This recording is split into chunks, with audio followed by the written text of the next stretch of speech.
കൽബിന്റെ തീരത്ത്. രചന ഷംസീന ഫിറോസ്. അവതരണം ഷാഹുൽ മലയിൽ. എഡിറ്റിംഗ് ഷെരീജ് പൂനൂർ. നിർമ്മാണം PNR ക്രിയേഷൻസ്. എന്താണ് നിന്റെ അമ്മ ഇങ്ങനെ? ഇപ്പോഴൊരു മാറ്റമില്ല അല്ലേ? ഞാനിവിടെ വരണമായിരുന്നു. എന്നാൽ ഇപ്പൊ കാര്യങ്ങളൊക്കെ പുഷ്പം പോലെ റെഡിയാക്കിയിട്ടുണ്ടാവുമായിരുന്നു.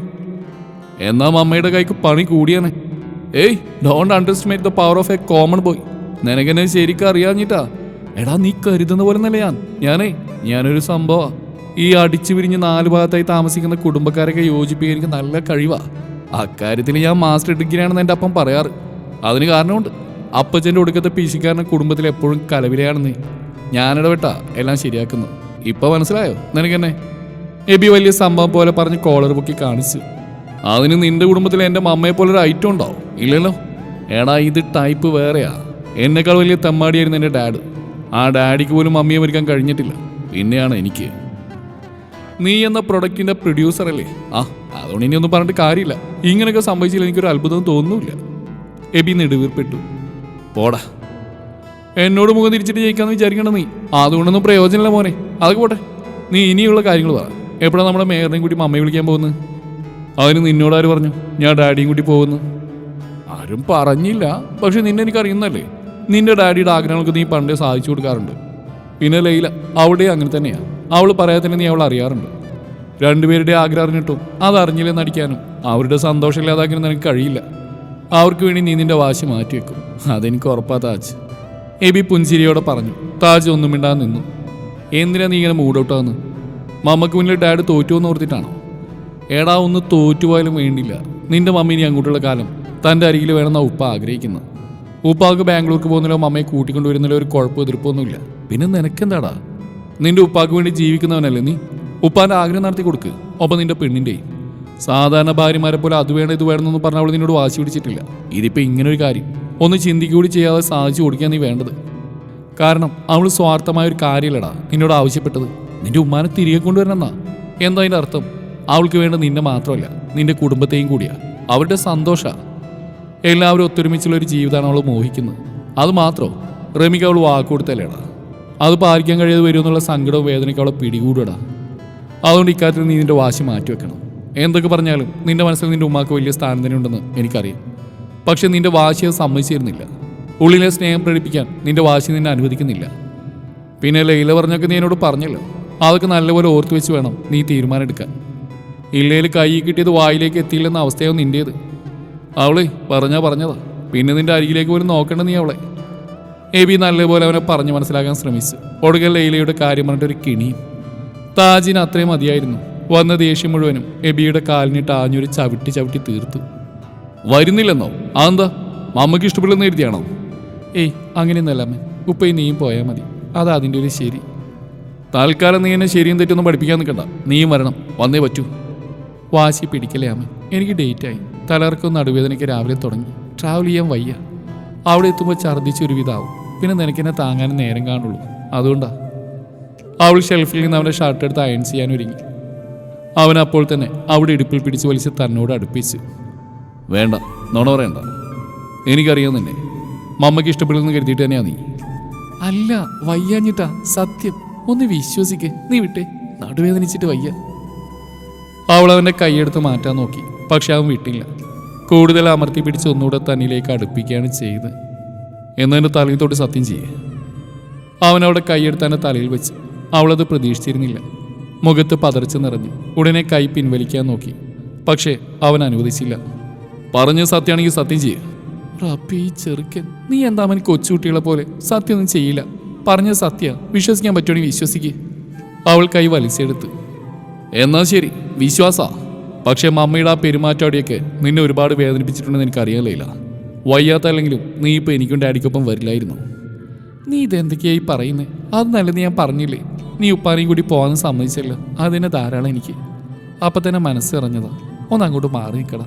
അയൺ ബോക്സ് നല്ലോണം ഹീറ്റായി. സ്മെല്ല് വരുന്നില്ല നിനക്ക്? അവൻ അവളെ പിടിച്ച് നീക്കി നിർത്തിയിട്ട് ഷർട്ട് അയൺ ചെയ്യാൻ തുടങ്ങി. മമ്മ ഇവിടേക്ക് വരുന്നോർത്ത് നീ ഒരുപാട് സന്തോഷിക്കുന്നുണ്ട്. പക്ഷെ അതിൻ്റെ ഇരട്ടി നീ ഭയപ്പെടുന്നുണ്ട്. എന്തിനായി അഭിനയം? നീ എത്ര ഒളിപ്പിക്കാൻ ശ്രമിച്ചാലും നിന്റെ മനസ്സ് ഞാൻ അറിയില്ല.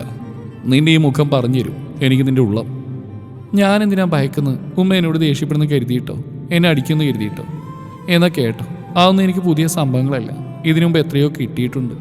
നിന്റെ കയ്യിൽ നീട്ടിയ കാര്യമല്ല കേട്ടോ. എൻ്റെ വീട്ടിലെ കാര്യം പറഞ്ഞു. അവിടുന്ന് അനുഭവിച്ചതിൻ്റെ പകുതിയുടെ പകുതി പോലും ഇവിടുന്ന് അനുഭവിക്കേണ്ടി വരുന്ന എനിക്ക് തോന്നുന്നില്ല. അതുകൊണ്ട് എനിക്കൊരു ഭയവും ഇല്ല. അതല്ല ഞാൻ പറഞ്ഞു. മമ്മ നിന്നെ ഇവിടുന്ന് പുറത്താക്കുന്നുള്ള ഭയമില്ല നിനക്ക്? എന്നെ വിട്ട് പോവേണ്ടി വരുമെന്നുള്ളൊരു ചോദ്യമില്ലേ നിന്റെ ഉള്ളിൽ? അങ്ങനെ പോവേണ്ടി വന്നാൽ അതെൻ്റെ വിധിയാണെന്ന് കരുതി സമാധാനിക്കും ഞാൻ. എന്നാ കൊല്ലു നിന്നെയാ. പിന്നെ എന്തിനാ ചോദിക്കുന്നേ? ഉമ്മ അത് ചെയ്താലും നീ അത് ചെയ്യാൻ സമ്മതിക്കുമോ? എന്നെ പോകാൻ അനുവദിക്കുമോ നീ? ഇല്ല, ഒരിക്കലുമില്ല. അതിനുവേണ്ടിയല്ല കൂടെ കൂട്ടിയതും നെഞ്ചിക്കൊണ്ട് നടക്കുന്നു. ജീവിതത്തിൽ ഒരുപാട് വേദനകളും പീഡനങ്ങളും സഹിച്ചവളാ നീ.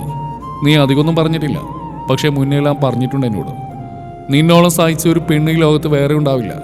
സ്വന്തം അഭിമാനം പോലെ ഏത് നിമിഷവും നഷ്ടപ്പെടുന്ന ഭയത്തിലാ നീ ആ വീട്ടിൽ ഒരു ദിവസം തള്ളി നീക്കിയത്. ഒന്നും സഹിക്കാൻ നിൽക്കാതെ എല്ലാം വിട്ടെറിഞ്ഞ് ദൂരേക്ക് പോവായിരുന്നു നിനക്ക്. പക്ഷേ നീ അത് ചെയ്തില്ല. നിന്റെ ഉപ്പാന്റെ വിയർപ്പ് നിനക്ക് തിരികെ വേണമായിരുന്നു. നിന്റെ സനുവിന് നിനക്ക് വേണമായിരുന്നു. നിന്നെപ്പോലെ നീ മാത്രമേ ഉള്ളൂ ലൈല. നിന്റെ കഴുത്തിൽ മഹർ കിട്ടുന്നതിന് മുമ്പേ ഞാൻ സനുവിന് വാക്കുകൊടുത്തിരുന്നു, നിന്റെ കണ്ണുകൾ നിറക്കില്ലെന്ന്. അഥവാ നിറയുന്നുണ്ടെങ്കിൽ അത് ഞാൻ നൽകുന്ന കുഞ്ഞു കുഞ്ഞു വേദനകൾ കൊണ്ട് മാത്രമായിരിക്കുമെന്ന്. അല്ലാതെ മറ്റൊരാൾ കാരണവും നിന്റെ കണ്ണുകൾ നിറയുകയോ നീ വേദനിക്കുകയോ ചെയ്യില്ല ലൈല. അതിന് ഞാൻ ആരെയും അനുവദിക്കില്ല. അതിന് എൻ്റെ മമ്മയായാൽ പോലും. അവൻ അവളെ നെഞ്ചോട് ചേർത്ത് പിടിച്ചു. അവൾ അവനെ കെട്ടിപ്പിടിച്ചു. ആ മാറിൽ അമർന്നു നിന്നു. കണ്ണുകൾ നിറഞ്ഞിരുന്നു. അത് പക്ഷേ സങ്കടം കൊണ്ടല്ല, സന്തോഷം കൊണ്ടാണ്. ഇവനെ പോലൊരുത്തിനെ റബ്ബെനിക്ക് തന്നല്ലോ എന്നോർത്തുള്ള സന്തോഷം. എടി ഇറങ്ങുക, അതിനുമുമ്പ് കാര്യമായിട്ട് നിലൊന്ന് കിട്ടിയത് നീ കൊള്ളായിരുന്നു. ഫോൺ പോക്കറ്റിലേക്ക് ഇട്ട് താഴേക്ക് ഇറങ്ങുന്നതിന് മുന്നേ അവൻ കുസൃതി നിറഞ്ഞ കണ്ണുകളോട് അവളെ നോക്കി. എന്ത്? അവൻ എടുക്കാൻ മറന്നക്കി ഹോട്ടലിൽ നിന്ന് എടുത്ത് ചൂണ്ടുവരലിട്ട് കറക്കിക്കൊണ്ട് അവൾ അവൻ്റെ അരികിലേക്ക് വന്നു. നിന്റെ തല. എൻ്റെ തല എനിക്ക് വേണ്ടേ? അതുണ്ടായിട്ട് വലിയ കാര്യമൊന്നുമില്ലല്ലോ. കാലണക്കില്ല വിവരം. അവൻ പിറുവിറുത്തു. എന്താ? കേട്ടില്ല. കേൾക്കാത്തതിനാ നല്ലത്. എന്നെ മിസ് ചെയ്യുമെന്ന് ഞാൻ ചോദിക്കുന്നില്ല. ഇല്ലെന്ന് നീ പറയും. പക്ഷെ എനിക്ക് മിസ് ചെയ്യും. ആ മിസ്സിങ് ഒഴിവാക്കാൻ വേണ്ടി എന്തേലും താ. വലിയ കടുപ്പത്തിലൊന്നും വേണ്ട, ലൈറ്റായിട്ട് വരണം. സ്ട്രോങ് ആയിട്ട് പോയി വന്നിട്ട് വാങ്ങിച്ചോളാം ഞാൻ. നീ തന്ന വാക്ക് നീ മറന്നാലും ഞാൻ മറക്കില്ല മോളെ. അവൻ രണ്ട് കൈ അവളുടെ കഴുത്തിലൂടെ ഇട്ട് കോർത്ത് പിടിച്ചുകൊണ്ട് പറഞ്ഞു. അവൾ തലകുലുക്കി ചിരിച്ചുകൊണ്ട് കാലെത്തി നിന്ന് അവൻ്റെ കവിളിലൊരു ഉമ്മ കൊടുത്തു. അവൻ അപ്പോൾ തന്നെ അവളെ ചേർത്ത് പിടിച്ച് നെറ്റിയിൽ ചുണ്ടുകൾ അമർത്തി. നെറ്റിയിൽ നൽകുന്ന ചുംബനത്തിന് ഒരർത്ഥമുണ്ട്. അത് വെറും സ്നേഹം മാത്രമല്ല, ഒരു സത്യ വാക്ക. ഒരിക്കലും ആർക്കും വിട്ടുകൊടുക്കില്ലെന്ന സത്യസന്ധമായ വാക്ക്. എന്നാൽ കവിളിൽ നൽകുന്ന ചുംബനത്തിന് അർത്ഥമുണ്ട്. അപ്പോൾ ആ അർത്ഥം വെച്ചിട്ടാണോ തന്ന്? പറ, കേൾക്കട്ടെ. എന്താ അതിൻ്റെ അർത്ഥം? ആവോ, എനിക്കറിയില്ല. അർത്ഥം മാത്രമല്ല, അതിന് അർത്ഥമുണ്ടെന്ന് പോലും അറിഞ്ഞൂടാ. ഞാൻ ചുമ്മാ പറഞ്ഞ. ഇത് തന്നെ വിരലിൽ നിന്നിട്ടാ തന്ന്. നെറ്റിയിൽ തന്നെ ഞാൻ സ്റ്റൂളിൽ കയറേണ്ടി വരും. എന്ത് മുടിഞ്ഞ ഹൈറ്റാ നിനക്ക്. നീ ഹൈറ്റ് പറഞ്ഞതിന് ഞാനെന്ത് ഒഴിച്ചടി. ദേ, നല്ലൊരു കാര്യത്തിന് ഇറങ്ങുന്നതോട് മാത്രമേ ഞാനൊന്നും പറയുന്നില്ല. ഇല്ല, നിന്റെ കാത് അടപ്പിച്ചേനെ ഞാൻ. നീ എന്നെ മൂക്കി കയറ്റിയാലും ശരി, ഞാൻ പറഞ്ഞ കാര്യമാണ്. നീ ഹൈറ്റ് കുറവ് തന്നെയാ. ആയിക്കോട്ടെ, ഞാൻ ഹൈറ്റ് കുറവാണ്. നിനക്ക് വേണ്ട ഹൈറ്റൊന്നും ഞാനില്ല. ശരി, സമ്മതിച്ചു. നീ കണ്ണൂട്ടിനൊന്നും ആയിരുന്നില്ലല്ലോ. നിനക്ക് ആ മാച്ചിലെ പിന്നെന്തിനാ എൻ്റെ പുറകെ വന്ന് ഓരോന്ന് പറയുന്ന കേട്ടാ തോന്നും ഞാൻ ഇങ്ങോട്ട് കെട്ടിക്കയറി വന്നതാണെന്ന്. നിന്റെ ഈ 10 അടി പൊക്കത്തിനും കരിങ്കൽ പോലത്തെ ബോഡിക്കും സൂട്ടാന്ന് കുറേ ഉണ്ടായിരുന്നല്ലോ കോളേജിൽ. അവരുടെ ആരെങ്കിലും പിന്നാലെ പോയാൽ മതിയായിരുന്നല്ലോ. അവളുടെ കവിളും മൂക്കും എല്ലാം ദേഷ്യം കൊണ്ട് ചുമന്ന് തുടുത്തു. എടി, പെണ്ണുങ്ങൾ ഹൈറ്റ് ഉണ്ടെങ്കിൽ പിന്നെ എന്തിനു കൊള്ളാം? വീണ്ടും പറയുക, നീ ഹൈറ്റ് കുറവാ. പക്ഷെ എനിക്ക് മാച്ചില്ല നീ എന്ന് ഞാൻ പറഞ്ഞു. എനിക്കിഷ്ടം നിന്റെ അത്രയുള്ള എൻ്റെ നെഞ്ചിലൊതുങ്ങുന്ന നിന്നെ പോലെയുള്ള ഒരു പെണ്ണിനെയാ. പോലെയല്ല, നിന്നെ തന്നെയാ. കേട്ടോടി ഭാര്യ. അവനവിടെ മൂക്കിൻ തുമ്പിൽ പിടിച്ച് വലിച്ചു. കേട്ടു. നിന്ന് നേരം കളയണ്ട, ഇറങ്ങാൻ നോക്ക്. ഇതാ. അവൾ കീ അവൻ്റെ കയ്യിൽ കൊടുത്തു. ഞാൻ പോയിട്ട് നിനക്കെന്തടി ഇവിടെ കാര്യം? എന്നെ പറഞ്ഞേക്കാനുള്ള തിരക്കുണ്ടോ പോത്തിൻ്റെ?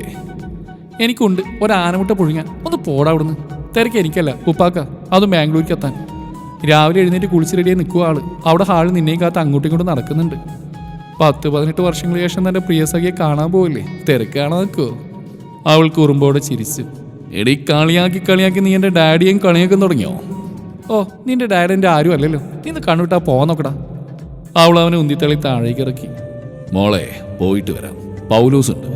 ബോറടിക്കുന്നുണ്ടെങ്കിൽ നുസ്രയോ മുസിയെ വിളിച്ചോ. ഇല്ലേ മോളങ്ങോട്ട് പൊക്കോ. സൂക്ഷിക്കണം കേട്ടോ. ഉപ്പ വാത്സല്യത്തോടെ അവളെ തഴുകിയിട്ട് കാറിൽ കയറി. Miss you. അവനൊന്നുകൂടെ അവളെ ചേർത്ത് പിടിച്ചിട്ട് നെറുകയിൽ മുത്തം കൊടുത്തു. കാറ് കയറ്റി കടന്നു പോകുന്നവരെ അവൾ നോക്കി നിന്നു. പൗലോസനും വീട്ടിൽ പൊക്കോ, നാളെ വൈകുന്നേരം ആകുമ്പോൾ വന്നാൽ മതി. ഉപ്പയും അവനും പോയപ്പോഴേ അവൾക്ക് ബോറടിക്കാൻ തുടങ്ങിയിരുന്നു. പൗലോസേട്ടനെ പറഞ്ഞയച്ച് വീടും പൂട്ടി അവൾ നുസ്രയുടെ അടുത്തേക്ക് വിട്ടു. അവിടെ ഇപ്പോൾ നുസ്ര മാത്രമല്ല, മൂസിത്തയും ഉണ്ട്. രണ്ടുപേരോട് ഒരു മുടക്കില്ലാതെ സൊറ പറഞ്ഞുകൊണ്ടിരുന്നു.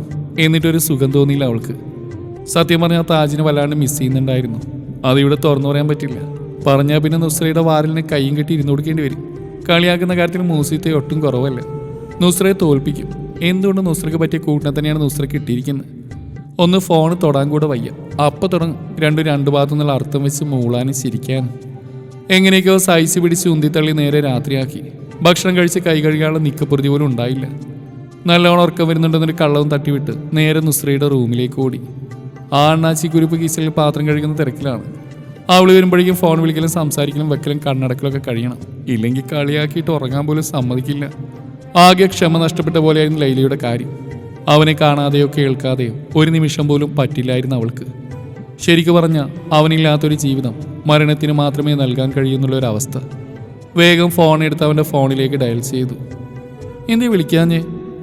രണ്ടാമത്തെ റിങ്ങിൽ തന്നെ അവൻ ഫോൺ എടുത്തിരുന്നു. ഹലോ പോലും പറയാതെ അവൾ ചോദിച്ചു. ഫോൺ ഓഫായിരുന്നു. നീ വിളിച്ചിരുന്നോ? ഇല്ല, ഇപ്പോഴാണ് വിളിക്കുന്നത്. അതെന്താ ഇത്രയും നേരമായിട്ടും വിളിക്കാത്തേ? ഇവിടെ എല്ലാവരും ഉണ്ട്. ആരും കാണാതെ പാത്തും പതുങ്ങി വിളിക്കാൻ ഞാൻ ആരടി നിന്റെ അവിഹിത ബന്ധത്തിലുള്ളവനോ? പ്രതീക്ഷിക്കാതെ കല്യാണം കൊണ്ട് ആരും വിളിക്കാനോ അറിയിക്കാനോ ഒന്നും കഴിഞ്ഞിട്ടില്ല എന്ന് നേര് തന്നെ. എന്ന് കരുതി ഞാൻ നിന്നെ ചുമ്മാങ്ങ് വീട്ടിലോട്ട് കൊണ്ടുപോയതൊന്നല്ല. നിയമപരമായിട്ട് രജിസ്റ്റർ ചെയ്തിട്ടുണ്ട്. എല്ലാവരെയും കാണിക്കാൻ ഒരു മഹറിട്ട് തന്നിട്ടുണ്ട്. അത് മറക്കണ്ട നീ. അതൊന്നും അല്ല അവൻ. ഏതൊന്നും അല്ലെന്ന്. ഇവിടെ മൂസിത്തയും നുസ്രയും ഉമ്മയ്ക്കുണ്ട്. അവരുടെ ഇടയിലായിരുന്നു ഞാൻ ഇത്രയും നേരം. ഓ, മനസ്സിലായി.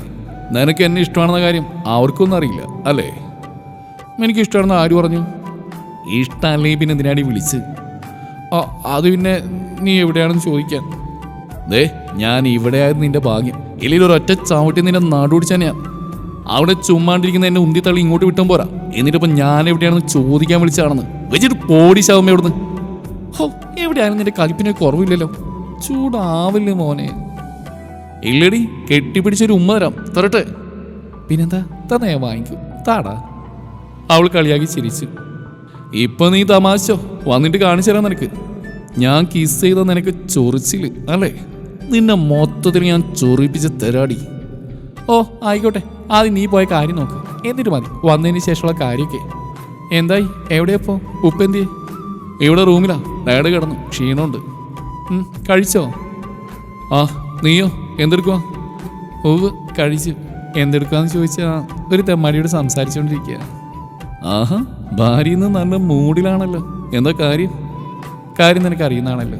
നീ ഡാഡിയും കൂട്ടി പോവാന്ന് പറഞ്ഞോട്ടെ. ഞാൻ ഹാപ്പി ആയതാ. മനസ്സിലായി. നാളെ മമ്മ വരുന്നതിൻ്റെ ഈ സന്തോഷം ഇന്ന് മാത്രം പോരാ, ഇനി അങ്ങോട്ട് എന്നും ഉണ്ടാവണം ഈ സന്തോഷം. കേട്ടോ? കേട്ടു അമ്മ. ഉമ്മ? മമ്മയ്ക്ക് എന്താടി? ഉമ്മാക്ക് ഒന്നുമില്ല. ഉമ്മ വരുമോ നിങ്ങൾക്കൊപ്പം? ഉമ്മ എന്തു പറഞ്ഞാലും നീ വായ തുറക്കരുത്. മനസ്സിലാവുന്നുണ്ടോ പറയുന്നത്? അതോർത്ത് നീ ടെൻഷനാവണ്ട. ഞാനൊരക്ഷരം മിണ്ടില്ല, പോരെ? നീ ദേഷ്യപ്പെടാൻ പറഞ്ഞല്ല. ഇല്ലടി, ഡാഡുണ്ടല്ലോ, ഡാഡ് സംസാരിച്ചോളൂ. പിന്നെ മമ്മ ഇനി ഒന്നും പറയാണ്ട് കൂടെ വന്നോളൂ. കാരണം അമ്മ ആവശ്യപ്പെട്ട് നടന്നല്ലോ. ഓർക്കങ്ങളേണ്ട. നീ കിടന്നു. നാളെ അങ്ങെത്തിക്കോളാം. Good night. Love you. Wait, miss you. Call cut ചെയ്തു. അവൾ ഫോൺ സൈഡിലേക്ക് ഇട്ടു. ഇപ്പോഴൊന്ന് സമാധാനമായത്. ചുണ്ടിൽ ചിരി നിറഞ്ഞു നിൽപ്പുണ്ടായിരുന്നു. മനസ്സ് നിറയെ അവൻ്റെ ആ ചാരക്കണ്ണുകളും നുണക്കുഴികളും പിന്നെ ഇടക്ക് മാത്രം ചുണ്ടിൽ വിരിയുന്ന ചിരിയുമായിരുന്നു. അവളൊരു തലയിണെടുത്ത് കെട്ടിപ്പിടിച്ച് തിരിഞ്ഞു കിടന്നു. എന്തെന്നായിട്ടും ഉറക്കം വന്നില്ല. കണ്ണടക്കുമ്പോൾ ആ തെമ്മാടി കണ്ണുകളിൽ തെളിഞ്ഞ് ഉറക്കം കെടുത്തുന്നു. ഉറങ്ങാനാ നെഞ്ചിൻ ചൂട് വേണമെന്ന് തോന്നിയവൾക്ക്. അന്ന് അവൻ ബാംഗ്ലൂർക്ക് പോയപ്പോഴും അവനെ മിസ് ചെയ്തിരുന്നു. പക്ഷേ ഇത്രത്തോളം ഉണ്ടായിട്ടില്ല. അന്ന് വീട്ടിൽ പോയി നിന്നപ്പോഴും മിസ്സിങ് ഉണ്ടായിരുന്നു. പക്ഷേ അന്ന് അവനെ മറക്കാൻ ശ്രമിക്കുകയായിരുന്നു. പക്ഷേ ഇനി അങ്ങനെ ഒരു ശ്രമം നടത്താൻ പോലും കഴിയില്ല.